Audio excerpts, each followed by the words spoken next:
Anda kembali bersama kami di Top News. Pemirsa, pemerintah berencana menaikkan tarif ojek online atau ojol berkisar antara 8 hingga 15%. Pengguna jasa ojol menjerit, sementara driver ojol justru khawatir order akan menurun.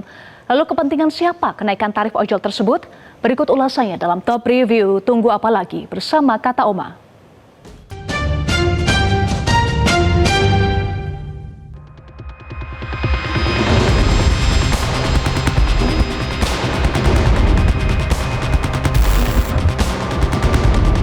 Hari Senin kemarin digelar rapat kerja Kementerian Perhubungan dengan Komisi 5 DPR RI. Dalam rapat ini terungkap pemerintah berencana menaikkan tarif ojek online atau ojol berkisar antara 8% hingga 15%. Besaran kenaikan berbeda-beda tergantung zona. Terdapat 3 zona yaitu zona 1, zona 2, dan zona 3. Kementerian Perhubungan menyatakan bahwa kajian sudah final, terutama untuk roda 2. Kenaikan tersebut sudah disetujui aplikator. Kendati demikian, Kementerian Perhubungan akan memanggil aplikator untuk membicarakan skema kenaikan tersebut. Pengguna jasa ojek online sendiri berbeda dalam menyikapi rencana kenaikan tarif itu. Ada yang setuju, ada juga yang tidak setuju. Kalau dari sisi customer sendiri, kalau menurut saya sih sebenarnya kurang setuju ya. Karena di mana ya? Karena kan kalau seandainya harga tarif naik, jadi kayak pengeluarannya juga semakin gede gitu ya. Tapi kalau untuk dari sisi drivernya itu mungkin akan lebih menguntungkan mereka dalam mencari nafkah, mencari keuntungan gitu ya. Kalau aku sih enggak ya, karena aku juga setiap kali naik ojol tuh aku suka lebihin untuk para pengemudinya, karena aku kan kayak mikir kalau kemana-mana emang mahal ya sekarang biayanya juga kebutuhan, jadi ya udah nggak apa-apa gitu. Ya saya sih setuju aja ya dan kenaikan harga itu, karena ya zaman sekarang apa-apa juga semakin naik ya. Jadi untuk kenaikan harga tarif itu mungkin agak membebankan beberapa pihak ya, karena ada pelajar yang pakai mahasiswa untuk bolak-balik ke sekolah, habis itu untuk pekerja yang bolak-balik kantoran, dan kalau misalnya tarif itu dinaikin mungkin bakal ngebebanin juga sih dari individunya gitu.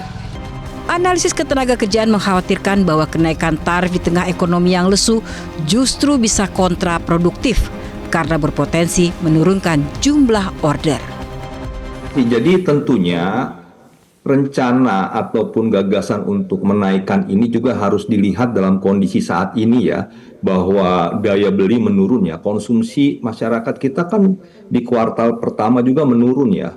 Nah kemudian PHK artinya kalau dalam kondisi saat ini daya beli menurun dinaikkan itu potensi terjadinya penurunan permintaan dan akhirnya ordernya itu berkurang ya. Mereka banyak yang akhirnya tidak mendapatkan penerimaan yang relatif seperti sekarang misalnya, dan karena ya ordernya menurun. Nah ini yang tentunya harus dipertimbangkan. Kalau dinaikkan akhirnya permintaannya berkurang, artinya akan terjadi orang ojol itu, pengendara ojol di rumah, yaitu kan pengangguran juga.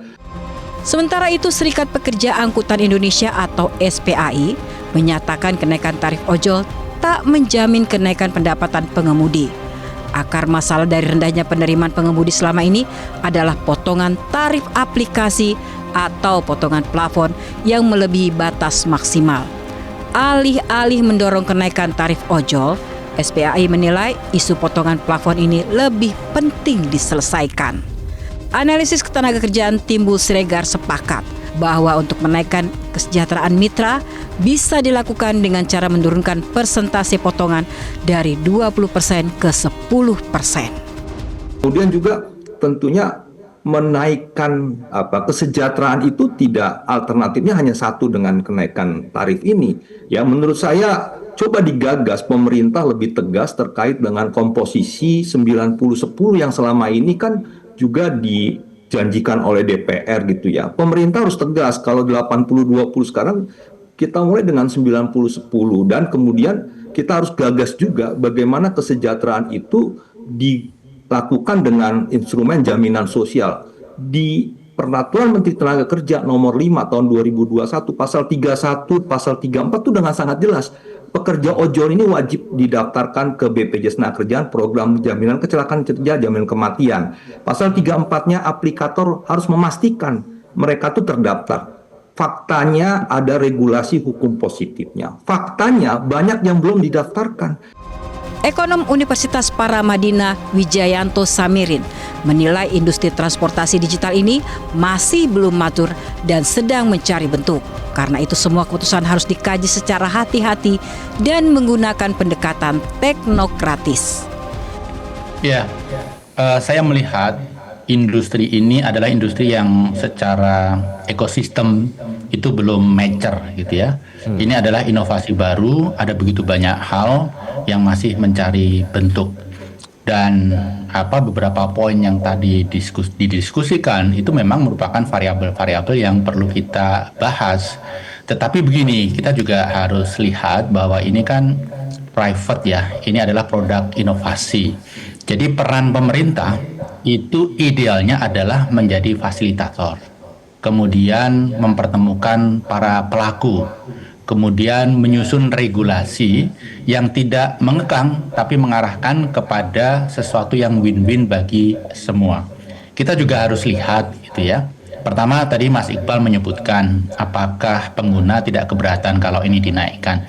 Bagi sebagian pihak yang menggunakan ini setiap hari untuk bekerja pasti akan keberatan, terutama mereka yang dari kalangan menengah bawah atau satu keluarga yang punya 4 anak yang semuanya ke sekolah pakai ojol.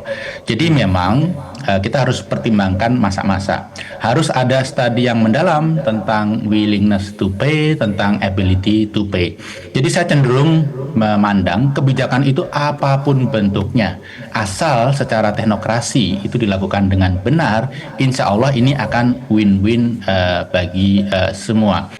Ia menekankan pentingnya kehati-hatian dalam membuat keputusan, karena ini menyangkut ekosistem yang luas.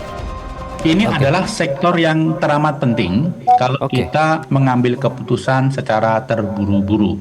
Ini adalah sektor yang mempekerjakan banyak pihak, yang merupakan hub antar puluhan juta unit bisnis, UMKM, user, dan lain sebagainya. Saya rasa kita perlu hati-hati dan perlu mengedepankan diskusi, perlu menomorsatukan teknokrasi yang robust. Pendekatan teknokrat ini menjadi kata kunci agar putusan yang diambil bisa menguntungkan semua pihak. Lebih dari itu, pengambilan putusan juga perlu melibatkan banyak pihak yang terlibat di dalamnya.